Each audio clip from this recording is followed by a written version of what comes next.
You have the all-time winner in Daytona, Johnny Sauter, coming back. Pretty cool to see that. Clay Greenfield as well, starting in row 5. Then in row 6, you see Matt Crafton, another veteran as well, along with Tanner Gray, looking to kick his season off with a good start. Look at row 7, Frankie Muniz, the actor. Yes, he is full-time truck racer now. Another really experienced racer there in row 9 with Justin Haley. Look for good things out of him tonight. Then you see Parker Kligerman here in row 12. There's a lot of experience, understands the draft really well. Look for him to be towards the front in this race soon. Row 13, William Swalich. On the other side of the experience, looking to gain that experience tonight. Saw Lane Riggs back there. I don't think he's going to stay there long either. And row 16, welcome back Michael McDowell. It has been a long time since he has been in the truck series.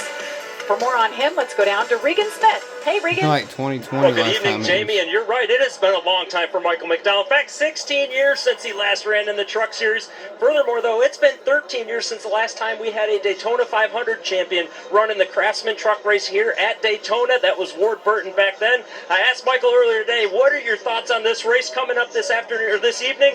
He said, have you seen these truck races? I'm nervous. Those things get crazy out there. A little more work than you might want to do. For this entire race as the teammates, Ben Rhodes, Ty Majeski, we are racing in Daytona.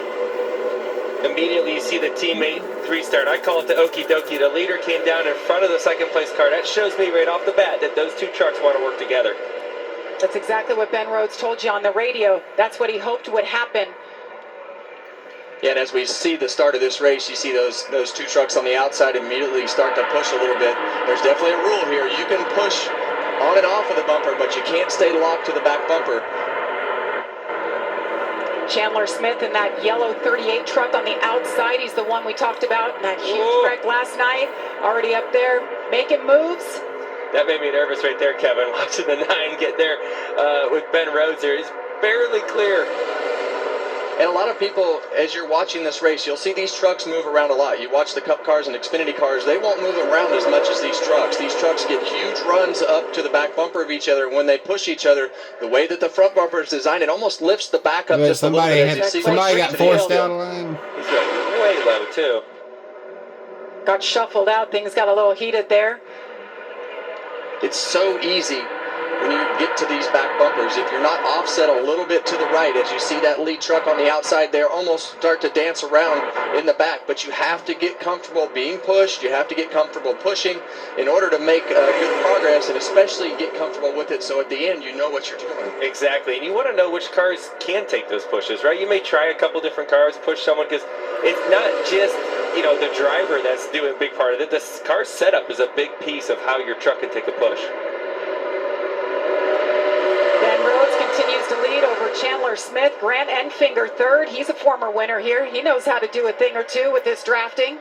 His truck looks a little different this year. He's camo. He's not that bright yellow we're used to seeing. Well, there's a lot of experience behind the wheel of that truck, and I look for Grant to stay up front. And when you see Ben Rhodes and Chandler Smith and Grant Enfinger up front, and then you look at Caden Honeycutt and some of the other guys that don't have as much experience. Right now, they're all learning, and those veterans will teach those young guys by them watching, hopefully, and not doing something over their head, what they need to do and get more comfortable as this race goes on. Drivers in this field, 18 to 73. Replay here what happened to Clay Greenfield. Yeah, and it looked like Matt just kind of got into the back bumper a little bit, and I don't know, he just kind of got out of there and said, I don't like that at all, and hooked a left. That's a pretty wicked left to take. I don't know if I understand exactly everything that happened there. We had a couple that had to drop to the rear as well. Jake Garcia in the 13, Gio Ruggiero in the 17 as well.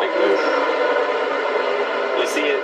Now that's a move they practiced for later, right? He was able to push him. Honeycutt was able to push Rhodes down the back straightaway and slip him, right? Slip him to the inside. Kate Honeycutt goes around. Was just battling for the lead now. Hard into the inside wall. Caution comes out for the first time. Man, I just felt like they were racing so aggressive so early. There's a lot of, moving around in the front of the pack, right? When you're at the, further back, there's not much you can do. But those first lead 4 cars, they were making moves. Middle fire, see it rolling. Here we go. We're rolling.